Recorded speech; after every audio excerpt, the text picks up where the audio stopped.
So this is Year 3000 2.0 featuring the Jonas Brothers. Yeah, this was. I guess this was like seen as a centerpiece to the album, wasn't it? Yeah, this was the last one to kind of get finished, really. Yeah, and I know it's first on the album, but we didn't really want to do it with anybody else but the Jonas Brothers. Yeah, it was kind of that one thing where, it was kind of them or nothing, really. Yeah, it was going to actually would have been 14. It would have been 14 features, and then just Year 2000 with us on both versions. But yeah, basically James is friendly with Kevin Senior, aren't you, James? Yeah, I was actually around when the Jonas Brothers were beginning on their Happiness Begins documentary. I went to some of their shows where they were really grinding it out, going across America. I went to one of their shows in Philadelphia, and I saw like what it was like. And this was before they were signed to Hollywood Records. Nick Jonas had recorded a song of mine when he was, I think, 12 or 13. And, 3 years went by. And got a call about Year 3000, and Jonas Brothers are doing something. Nick's got 2 brothers, and his solo career isn't working out, but his brothers are going to do a band with him like Busted, and can we have some songs? So Year 3000 happened. And it's funny because a lot of people over the last 20 years online have been debating about who did it first, and now it kind of doesn't matter because we're all doing it together. Yeah. The one ultimate version. Enjoy it. Loser Kid 2.0 featuring Simple Plan. This is your favorite, isn't it, Matt? This is my favorite track on the album. I love this song. Yeah. I always wanted this to be a single, but we kind of we'd already started recording the second album, so we just started releasing songs on the second album. But I always kind of thought this would be the last single because it kind of tied up that first record. Yeah, it's kind of the end of the kind of story, really. Yeah, because obviously you have the lyrics from What You're at School For in the song, so it's kind of nod to that. The song was sort of a sequel to What I Go to School For. It was Yeah. like the ending of the story, happily ever after. Yeah, and it's funny because when Busted finished in 2005, I remember Simple Plan coming out, and a lot of people did draw connections with Busted and Simple Plan. I mean, they were a bit sort of heavier than us, I guess, at the time. Yeah, they got their mixes the way they wanted them, didn't they, Charlie? They did. Yeah. So yeah, but we were fans. Like we liked some of their music, and we reached out to them, and they were super stoked to be on the album. Yeah, and I feel like that's a real seminal track because it's the thing that launched this whole reunion. It's the get-go reunion campaign. So yeah, it's cool.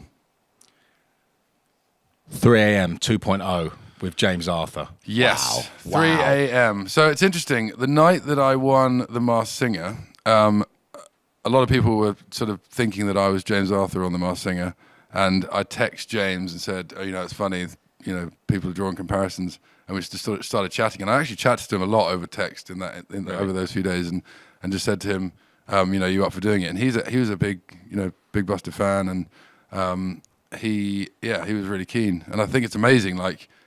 I think he's really awesome. And he's a fantastic singer. Yeah. And what I love about this, it's a real sing-off between you and James. It's like, listen to this, then listen to this. Yeah. Well, it's fun. The first time I ever heard James, before he did X Factor, someone sent me a video of him covering one of my solo songs called Parachutes. And I remember thinking, oh, this kid's amazing. And then he did X Factor. And he's done really well. So yeah, definitely hope to get him up on stage if we can during the tour. I think there's going to be a few guests coming on stage. Do you think? Yeah, I do. Interesting. I do think that. Cool. Well, yeah, this is one of my favorite songs. So enjoy. This is Crash the Wedding 2.0 featuring All Time Low. Crash the Wedding. Yes. Well, amazing. I mean, I feel All Time Low were just another incredible band to add to the list. Did this come through, Phil? Yeah, so our producer, Phil Gornell, is sort of a silent fifth member. He does a lot of work with them. And he was the one that actually said to us, what about All Time Low on this? And it transpires that Alex actually grew up in England and knew Busted. Yeah. And was a big Busted fan. So yeah. I wrote some songs with Alex years ago. And he's a really great guy. He's a great songwriter. He's a cool bloke. And and he sounds amazing on this. Yeah, Kind of he fits it added perfectly. some really cool stuff at the end, which I think Yeah. Alex actually made is the song great. even better. Alex is a real. I'm just still gutted. true hero. Still gutted that we never got on Wedding Crashers, the film. But that's a conversation for another day. Yeah, It it's is. different. That's a different podcast. Meet You There 2.0, Busted and Neck Deep. This should actually be called Meet You There 3.0. It should be. You're right. This is the third iteration of this song. Started out in 2004. Then we did the Abbey Road version in 2016. Yeah, Abbey Road version, which we're going to try and put on Spotify, by the way, We guys. should do that. Because we love that. And then, then we thought, let's jazz it up. And I just love this version, man. You know. You've always thought this would make a really good pop punk song, haven't you? Yeah, I have. You know, and we made it happen. Yeah. And it's really pop punk. I love it. And who better to have on a new pop punk version of it than The Neck Deep? Yeah. You know, I think Neck Deep flying the flag for pop punk, not even in the UK, I think worldwide. Yeah. They really, I first heard it, Can't Kick Up the Roots. Yeah. Oh my God, that riff. It's Such a just good song. Such a good song. And again, you know, transpires, I think, James, you knew them somehow, but transpires that Ben actually, Meet You There is one of his favourite songs growing up. So that's awesome, man. Yeah. Well, I speak to Seb a little bit. In the band. Yeah. Well, yeah. I mean, I feel like Neck Deep was our paths were always going to cross. Yeah, we somehow. tried to get them on tour a couple of times, actually. It didn't work out. So we finally managed to do it, and hopefully we can get Ben up as well at some point on tour. Yeah. Air Hostess, Busted, and You Me at 6. This was a U tap up, wasn't it, Charlie? It was, yeah. So Five Star took You Me at 6 on their first ever tour. Really? Yeah, 2006. Wow. So I've known those boys for a long time. And it's funny, I text Josh, and he was like, who's doing Crash the Wedding? Is that what he said, really? Yeah. And I was like, I think that one's been taken already, but we've got Air Hostess, which I think That's so funny. which I think you sound really good on, and it does sound great. So yeah, man. Again, as far as the credit to Neck Deep, but credit to You Me at 6, because I feel like they were one of the ones, in the sort of 2006, 2007 to really bolster the pop punk scene in the UK. Carry that mantle. Yeah, and they've done very well. Yeah, man. Next up was a big moment for us, I think. This is Everything I Knew, Busted, and Dashboard Confessional. I Wow. still can't quite believe I don't that understand this at all. Yeah. Because I mean, this was nothing to do with us. We have no ties to Dashboard Confessional.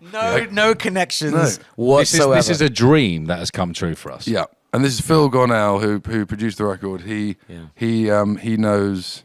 Funnily enough, I do know Dashboard's manager. I didn't even realize that I did, but he played in a band which we toured with before, and so that was like a situation where we just sent it to him, played him the song, and I think he just dug the song. Yeah. Yeah. And the thing is with this song is such a silent viper. Oh, Do you know what I mean? It's one of my favorites, I love actually. It's actually one of my favorite moments in the set.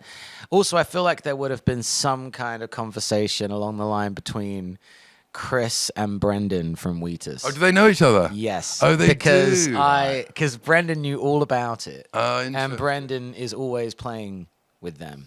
So I feel like there was a little bit of a nudge. Yeah, a double edge. attack. Yeah. Yeah. I just love his vocal. Yeah. I've always loved his vocal. It's so The end Dashboard. bit. It's The so end bit, the Dashboard. way he finishes on that huge note at the end. Oh my Yeah, god, yeah. so I don't think Matt will ever sing that song the same way again. Never. I copy him now.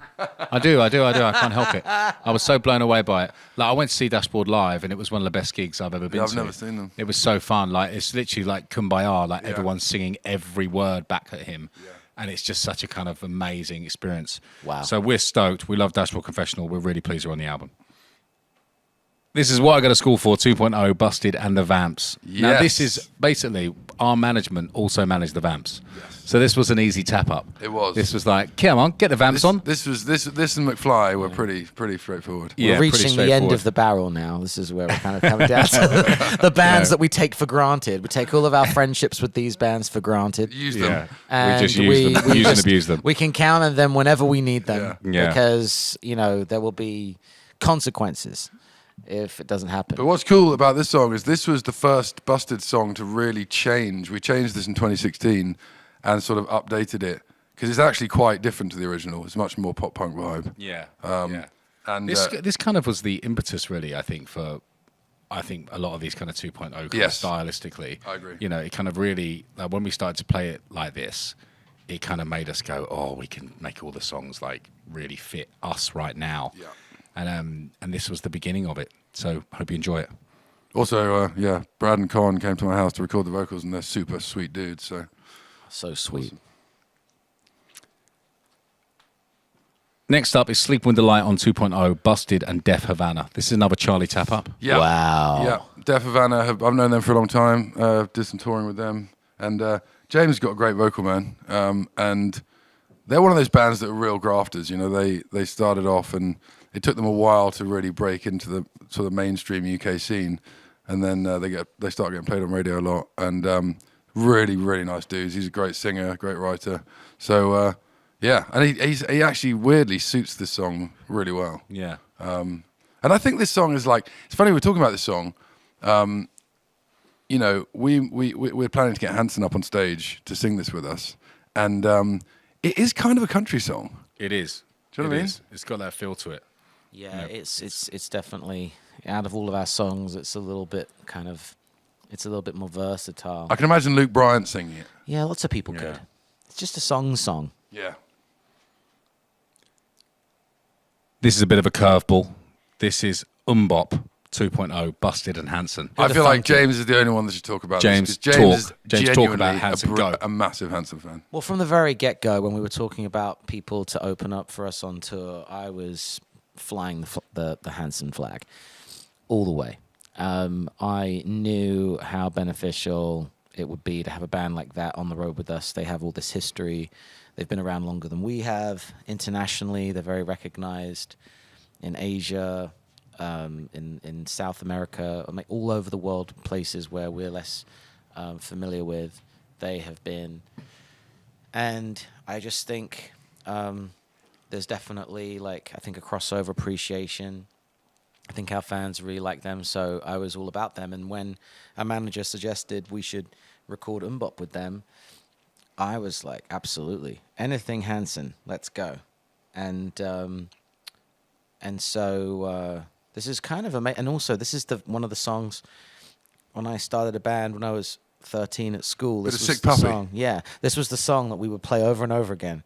And, you know, having a band that was in the charts seemed like a distant, you know, the reality of that just seemed like a distant dream. So it's sort of crazy that we're going to be having them on the road and that we've recorded their biggest hit with them. And it's kind of an honor, actually. I'm actually very proud of it. And I think that we recorded it differently. It sounds a little bit different to the original. Sounds a bit like Hanson and Busted combined, and I like it. You said no 2.0, Busted and Charlotte Sands. Yeah, so Charlotte Sands, I wasn't really aware of Charlotte Sands. Were you? No, I wasn't. No. Phil suggested. Yeah, our producer again, he's worked with her before, and we definitely wanted to get a girl's voice on the album, and we just know too many blokes. Yeah. We were like, we got to get some female energy on this album. Yeah, and she absolutely destroyed it. I mean, she really did sound amazing. I went online and just checked out all her music as well. Yeah. And she's got a really cool vibe. Yeah, man. I think we're going to see big things from her. She's a really cool chick, and she sounds incredible on this track. She really destroyed it. And it was important to us that we got some new artists as well as sort of some known ones. Mixing the old with the new. Yeah, and I think this version is really cool, and she did a great job. So well done, Charlotte. Hope you enjoy. Thunderbirds Are Go, Busted and McFly. Probably the easiest tap up. Well, you say the that. Easiest tap up, but they took a while to get it done. The easiest tap up, but the hardest band to get. Yeah. It was, you know, it's funny. Like Tom's kids go to the same school as my kids. You saw him at the school gate, didn't you? So I saw him at the school gate. Just was like, Tom, come on, mate, get on the album. Yeah. And he was like, yeah, cool. And we're like, months go by. Yeah, months go by. Guys, we need you to record the song. But Matt, that must have been uncomfortable, bumping into him every day at the school gate. I didn't bump into him every day, you know, but I did bump into him now and again. Like, you do it yet? Did you do it yet? Did you do it, mate? Are you doing it today, yeah? Come on.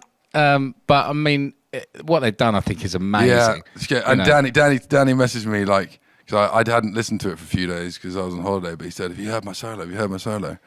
And he did a rad solo. It's amazing. I mean, he's really, really good. And I think what they've done to it is brilliant. I really, really enjoy it. So I hope you enjoy it too. Busted and McFly, Thunderbirds Are Go.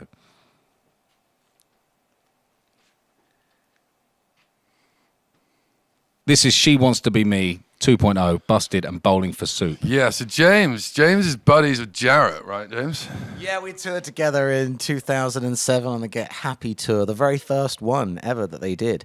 And we became friends. Actually, became friends with the whole band. And we used to roll dice in the alleyway before the show and get fucked up. It's like what it was.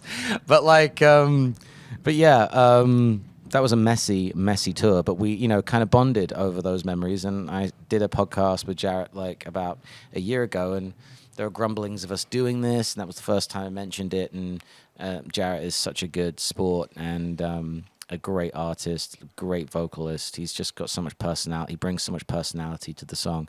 And yeah, what's interesting is it's another one where he was like messaged us saying, "Have you heard it? Have you heard the extra things I did?" And I didn't quite understand what he meant. I think he was a bit worried what we think. Yeah, because he does all this really funny stuff. I know, but I like that. Yeah, I love it. It's absolutely I love it. brilliant. It suits the song so well. He brings a perfect. completely new energy to the track. Yeah, And, Jarrett's awesome. And so I think this is I definitely prefer this version. In fact, I prefer all the versions. I think this album excites me a lot. Out of all of our songs, I feel like that one would be a Bowling for Soup song. And so it sounds so good when he does it. Who's David 2.0, Busted and Wheatus. Wheatus. Yeah. God. We bought Wheatus on the road a few years ago. James has been friends with Brennan for how long? So many, like literally 20 years. So was Brendan a Busted fan? So when we were in recording America or Busted in New York, I went to meet Brendan in the evening. You just texted him? Remember we were staying in that hotel off Times Square? Yeah, I remember It was that well, called that the Time hotel. I remember that. Right, remember it one well. evening I went to visit Brendan and we sat on his roof and we wrote a song on his roof overlooking Manhattan. And New York's like amazing, by the way. It's like the best city ever. And his rooftop kind of just overlooked the whole thing. And we kind of became friends back then, 2004. And we've been friends ever since. And he was an obvious person to call because Teenage Dirtbag is solidified as probably one of the greatest like rock anthems ever. So who better to have than Wheatus? This is a brand new song. This is called Good One. Yeah, man. This is a song that's like that we sort of wrote a little while ago and just rediscovered it and just thought it could be a great vibe. Lyrically it has quite a retrospective feel about friendships and the way we collide in our relationships in life, and may not see each other for a long time after we do see each other, but it's just that feeling of holding on to that friendships. And I think that I'm interested to see what the fans think of this one, because it's definitely a sort of move in a bit of a new direction. But to be honest, we're at the point now where the future of Busted is looking very exciting, and we plan to go and make new music after the tour. We plan to put out a new album, and so we just wanted to sort of do something that feels like a bit like a new chapter, right? Yeah. Yeah, it's different to other songs that we've had in the past, and it is, as Charlie said, it's a goodbye song.